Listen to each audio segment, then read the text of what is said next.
Muy buenos días, hermanos. Dios les bendiga. Qué bueno reunirnos una vez más, una mañana más, en el nombre de nuestro Señor Jesucristo, acercándonos al trono de la gracia. Y yo le doy gracias a Dios por su vida, porque usted se conecta mañana a mañana para poder aprender un poco más de lo que Dios quiere decirnos en su palabra. Y qué lindo poder compartir este tiempo. Así que yo les mando un saludo, muy buenos días, con todos los que en este momento siempre nos saludan por el chat, por el Facebook. No podemos contestar, pero aquí estamos siempre compartiendo con ustedes. En esta mañana quisiera continuar y terminar lo que es el capítulo 3 de Efesios. El día de ayer estuvimos viendo los los versículos del 1 al 13, y hoy vamos a continuar con los versículos 14 al 21. Y vamos a orar para comenzar y tener este tiempo de meditar en la palabra de Dios. Señor, te damos gracias en esta mañana por la vida. Gracias, Señor, porque a pesar de que somos pecadores, tú, Señor, has muerto por nosotros y tienes, Señor, misericordia de nuestras vidas. Gracias porque vemos tu amor cada mañana. Gracias, Señor, porque podemos aprender un poco más de ti. Y queremos en esta hora que tu Santo Espíritu ministre en nuestras vidas y nuestros corazones, y que esta tu palabra, Señor, sea un alimento fresco para comenzar este día. Gracias, Señor, te damos por todo esto y los encomendamos a ti en el nombre de Cristo Jesús. Amén y amén. Muy bien, voy a leer los versículos del 14 al 21 de Efesios capítulo 3. Dice así la palabra de Dios. Por esta causa doblo mis rodillas ante el Padre de nuestro Señor Jesucristo, de quien toma nombre toda familia en los cielos y en la tierra, para que os dé conforme a las riquezas de su gloria, el ser fortalecidos con poder en el hombre interior por su Espíritu. Perdón. Para que habite Cristo por la fe en vuestros corazones, a fin de que, arraigados y cimentados en amor, seáis plenamente capaces de comprender con todos los santos cuál sea la anchura, la longitud, la profundidad y la altura, y de conocer el amor de Cristo, que excede a todo conocimiento, para que seáis llenos de toda la plenitud de Dios. Y aquel que es poderoso para hacer todas las cosas, mucho más abundante de lo que pedimos o entendemos, según el poder que actúa en nosotros, a Él sea gloria en la Iglesia, en Cristo Jesús, por todas las edades, por todos los siglos de los siglos. Amén. El día de ayer estuvimos viendo que el apóstol les escribía a los de Éfeso que ellos no tenían por qué desanimarse o sentirse tristes por el sufrimiento que él estaba teniendo, porque Pablo estaba encarcelado en el momento que le escribe esta carta. Y veíamos que para Pablo qué importante era la predicación del Evangelio, que la iglesia crezca, que el Evangelio sea llevado a diferentes lugares, y cuánto eso le animaba a él, al punto que a pesar de estar encarcelado y esperando un juicio, una apelación ante César, y habiendo sido encarcelado injustamente, él se sentía gozoso y animado, fortalecido al ver que la iglesia del Señor crecía, al punto que él más bien animaba a la congregación. Y mientras que la congregación estaba, oh Pablo, pobrecito Pablo, Pablo estaba, no se desanimen, no desmayáis, dice, no se desmayen por mis tribulaciones, ¿no? Más bien es un honor, denle gracias a Dios. Entonces, la última parte, donde él está explicando que su llamado es a los gentiles y de que ustedes son el producto de este llamado. Y entonces, si yo estoy sufriendo, entonces no se desanimen, ¿no? Pido, dice, que no desmayéis a causa de mis tribulaciones por vosotros, las cuales, dice, son vuestra gloria. Entonces, como él está diciendo, no se desanimen, continúa el 14 diciendo, por esta causa doblo mis rodillas ante el Padre de nuestro Señor Jesucristo. Es decir, Pablo está orando, está doblando sus rodillas, está intercediendo por la iglesia para que no desmaye, para que no se desanime, para que la iglesia siga perseverando, para que la iglesia siga confiando en el Señor. Y Pablo, por eso dice, doblo mis rodillas. Qué importante es que usted y yo, cada día, doblemos nuestras rodillas por la obra, por el ministerio. Yo realmente, hermanos, pues les animo, les insto que todos nosotros estemos orando por la iglesia, por nuestra iglesia, por la iglesia en La Molina, por la iglesia en el Perú, por la iglesia en el mundo. Hoy en día la iglesia está siendo muy atacada porque los principios de la iglesia del Señor, los principios de la Biblia, hoy en día la sociedad quiere desarraigarlos, quiere quitarlos, y la iglesia del Señor no puede quedarse pasiva.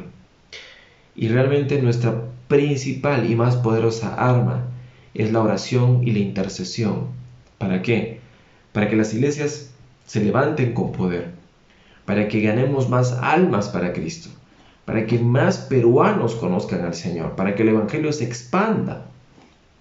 Ahora, usted puede pensar que eso sea una utopía, o usted puede pensar que eso es una realidad. Depende de usted. ¿Qué es lo que usted quiere para su país? ¿Qué es lo que usted quiere para la sociedad? ¿No quisiera usted que en esta sociedad reinara la verdad, la transparencia, el amor y no el egoísmo? ¿Verdad? Que Jesucristo sea el camino, la verdad y la vida, y no el dinero, no la fama. ¿No quisiera usted eso? Entonces, qué importante es que el Evangelio se expanda a más lugares, en nuestras regiones, en nuestro país. Qué importante es eso. Y por eso doblamos rodillas, debemos doblar rodillas. Por eso es que al terminar esta meditación hay un grupo de oración al cual usted está invitado a participar. ¿Por qué? Porque qué importante es orar e interceder. ¿A quién? Al Padre de nuestro Señor Jesucristo. Dice, de quien toma nombre toda familia en los cielos y en la tierra.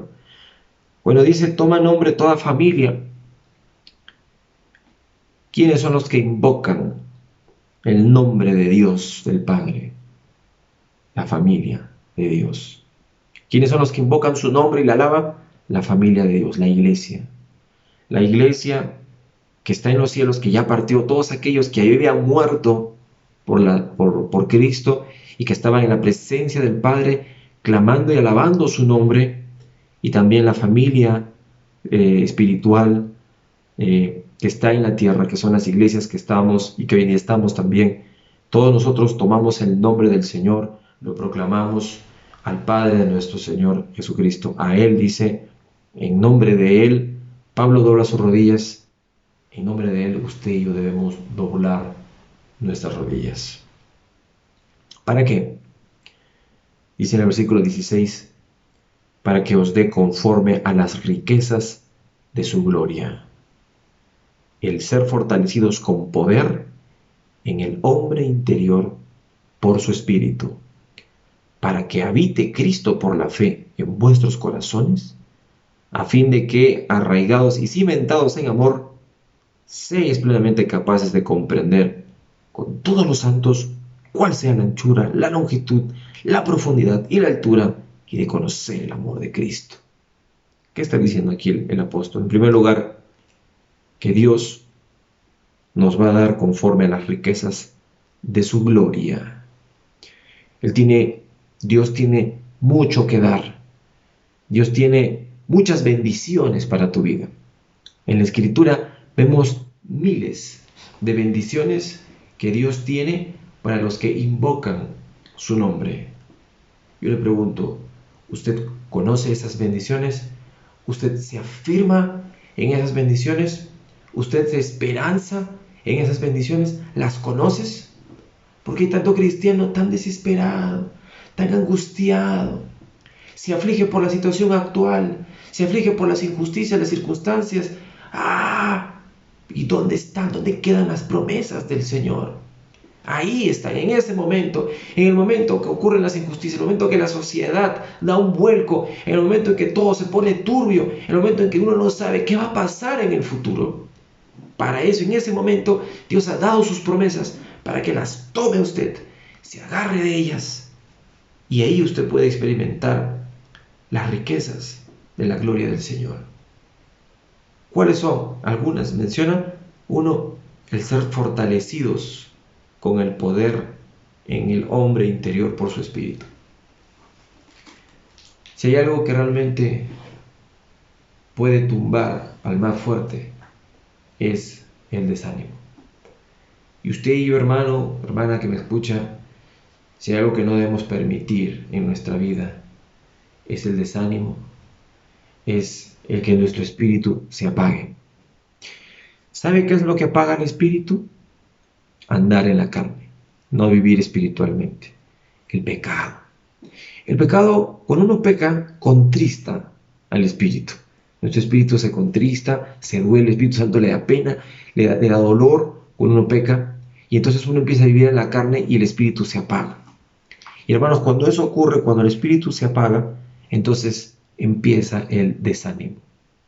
Y cuando empieza el desánimo, entonces uno empieza a hundirse, empieza a perder poder, y entonces lo que debería ser un cristiano fortalecido, valiente, es un cristiano que se está dejando influenciar por las cosas externas, por lo que el mundo hace o dice. Y por eso es que vemos a tanta gente confundida, vemos a tantas personas que al reemplazar la palabra de Dios con otras filosofías o lecturas, se confunden y dejan de lado la verdad, que es la palabra de Dios. Pero cuando ocurre todo lo contrario, decimos: Señor, yo te necesito. Yo necesito que tú seas quien me fortalezca. Yo necesito, Señor, de tu poder, como dice, conforme al ser fortalecidos con poder. Cuando tú le dices: Señor, fortaléceme, dame tu fortaleza, entonces el Espíritu Santo que mora en nosotros va a levantarnos, a levantar ese ánimo.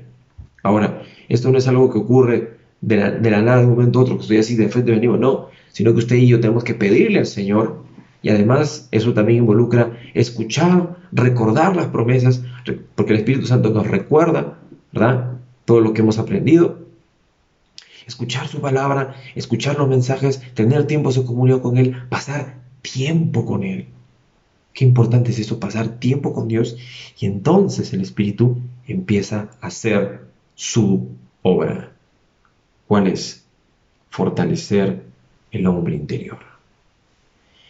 Cuando eso ocurre, dice el apóstol en el versículo 17, para que habite Cristo por la fe en vuestros corazones. El Señor está en nosotros y Él hace su obra en nuestra vida. Y ese poder lo vemos en acción cuando tenemos fe en el corazón. Una forma de poder medir su comunión y su relación con Dios. Una manera de medir cuán cimentado está usted y arraigado a Cristo, a fin de que dice que arraigados y cimentados en amor, ¿no?, seamos capaces de comprender con todos los santos, con toda la iglesia, cuál sea la anchura, longitud, profundidad y altura, y conocer el amor de Cristo. Una manera de saber eso es cuánto amamos, cuánta misericordia hay en nuestro corazón. Entonces, cuando ocurre algo en nuestra sociedad, ¿qué hace usted? ¿Se queja? ¿Critica? ¿Insulta? ¿Odia? ¿Hace cólera? ¿O en el nombre de Jesús usted perdona? En el nombre de Jesús usted intercede. En el nombre de Jesús usted ora. ¿Que no enseñó Jesús? El Señor Jesús no nos enseñó a orar por los enemigos. ¿Que no nos enseñó a hacer eso? Algo que era contracultura realmente, pero que está en la palabra.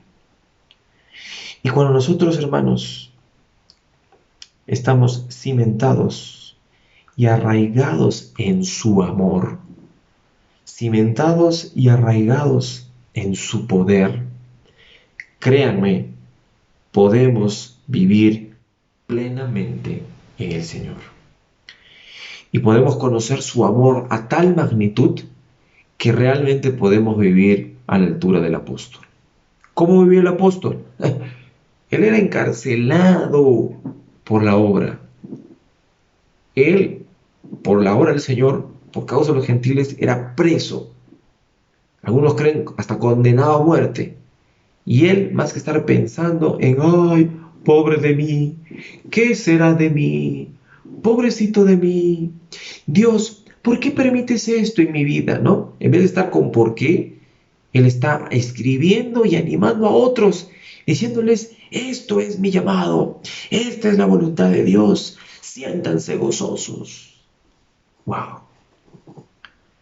Una mente totalmente celestial, una mente totalmente entregada a Dios. Por eso es que el amor de Cristo, versículo 19, excede a todo conocimiento para que seáis llenos de toda la plenitud de Dios. Hermanos, el verdadero amor de Dios en toda su plenitud es humanamente incomprensible. Si tuviéramos más tiempo, podríamos hablar y relatar cuántos testimonios realmente han habido de personas que en el nombre de Jesús y por el amor de Dios han perdonado, han soportado y han superado cosas increíblemente difíciles. Yo me sorprendo realmente cuando veo el obrar de Dios, pero el obrar pleno del amor de Dios en el corazón de una persona. Veo que el apóstol tenía eso y él quería que esto sea también para la iglesia de Éfeso, para que no desmayen en los momentos de persecución, para que no se afligieran por las tribulaciones de Pablo, sino que más bien se sintieran gozosos. Por eso Pablo les dice, hermanos, yo doblo mis rodillas para que ustedes entiendan y sean fortalecidos en el Señor y vivan plenamente arraigados en Él y conozcan la plenitud del amor de Cristo. Cuán ancho, largo, profundo y alto es el amor de Cristo, al punto que excede y que va a romper los esquemas de cualquier filosofía humana, cualquier forma de pensar, cualquier criterio que ustedes puedan conocer. El amor pleno de Cristo, ¡pum!, lo va a tumbar. Yo le pregunto en esta mañana, ¿usted ha experimentado realmente la plenitud del amor de Cristo? ¿Realmente usted sabe qué es lo que Pablo está aquí hablando? ¿No, alguna vez usted ha vivido algo, una experiencia de amor del Señor, a tal punto que le ha llevado a hacer algo que ha roto los esquemas, no solamente de tu familia, de tu trabajo, sino que hasta de ti mismo? Pues eso es estar llenos de la plenitud de Dios. Algo que yo llamaría llenura del Espíritu Santo. Sí, van de la mano. Experimentar toda plenitud de Dios, todo su amor. Si la iglesia realmente entendiera y viviera, hermanos, esto, amados queridos, otro sería el impacto que tendríamos en nuestra sociedad. Créame. Yo los reto a ustedes que me están viendo en esta mañana a que vivamos realmente la plenitud del amor. Porque la plenitud del amor de Cristo, no del amor humano, sino la plenitud del amor de Cristo va a exceder todo conocimiento, va a romper todo esquema, va a funcionar de tal manera que el pecado siempre será pecado y el amor de Dios siempre será misericordioso, donde la gracia y la obra de Jesucristo van a ser tan bien explicados y vividos que el mundo va a tener que rendirse ante Él. Yo creo que hoy en día, hermanos, muchas iglesias no están entendiendo realmente esto a plenitud. Creo firmemente que todavía necesitamos crecer más como iglesia en el siglo XXI y sobre todo aquí en el Perú. Porque note usted, como un pequeño grupo de 120 personas en Pentecostés tuvo un impacto tan grande en una sociedad tan cerrada que unos siglos más adelante el imperio más grande del mundo se rindió ante la fe cristiana. Y no estoy hablando cuando se oficialice el cristianismo, sino que en las previas, antes, poco antes que esto ocurriera, se mataba tanto cristiano que los comentaristas históricos de ese tiempo decían que si en Roma se mataran todos los cristianos no quedaría nadie. Cosas así se comentaban. Y es que esa iglesia, hermanos, la que fue perseguida, la que pasó pruebas, fue una iglesia que impactó realmente su sociedad. Y esto no comienza con grandes campañas, hermanos. Esto comienza en su corazón, en mi corazón, en mi pequeño círculo, impactando mi familia, impactando a mis hijos. Mis hijos sigan el ejemplo, que yo soy un cristiano verdadero y mis hijos me siguen, mi esposa me sigue, mis hermanos me siguen, mis padres ven el ejemplo, mis hermanos ven el ejemplo. Y entonces la familia se convierte a Cristo, la familia se unifica en Cristo, la familia gana núcleo en Cristo y nada va a poder destruir a la familia, que es lo primero que Dios creó. Porque finalmente lo que Satanás quiere es destruir a la familia, sea con políticas, sea con leyes, quiere destruir este núcleo tan grande que Cristo lo creó, que Dios lo elaboró, que es la familia. Pero si lo que primero impactamos con el Evangelio, con el ejemplo, con el amor, es la familia, créanme que esta sociedad va a salir adelante. Finalmente, dice: y aquel que es poderoso para hacer todas las cosas, mucho más abundante de lo que pedimos o entendemos, según sea el poder que actúa en nosotros, a Él sea gloria en la Iglesia, en Cristo Jesús, por todas las edades, por todos los siglos de los siglos. Amén. Pablo aquí está mencionando algo muy interesante, que Dios hace las cosas de una manera más abundante de lo que pedimos o entendemos. ¿Qué significa esto? Yo tengo un concepto de lo que supuestamente es bueno para mí. Usted tiene un concepto de lo que es lo mejor para usted. Pero Dios tiene un pensamiento superior a ese, mucho más abundante.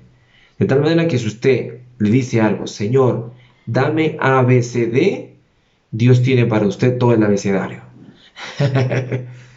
Y hasta por ahí un par de letras más. ¿Qué quiero decir con esto? Dios es mucho más abundante en su voluntad para con nosotros. Pero si usted y yo si no lo creemos, de nada me sirve. Uno de los errores más grandes que yo veo hoy en día en muchos hombres y mujeres es que creen o piensan que decirle a Dios lo que tiene que hacer es una oración de fe. Que por lo que yo creo que debo seguir el camino A, Dios tiene que seguir mi voluntad. Y empiezo a declarar y darle órdenes a Dios. Dios, haz A, cuando Dios en realidad quiere que el camino sea B. Y entonces yo tengo que entender que mi oración de fe es: Señor, tú eres más poderoso para hacer las cosas que yo. Tú entiendes las cosas mucho mejor que yo. Tú haces las cosas plenamente superiores a lo que yo pueda pedir o entender. Por eso, Señor, haz tu voluntad. Entonces, si usted está pasando hoy en día una situación A o B, una situación X, en vez de decirle a Dios: Dios, haz esto, Señor, haz tu voluntad. Señor, te entrego esta situación.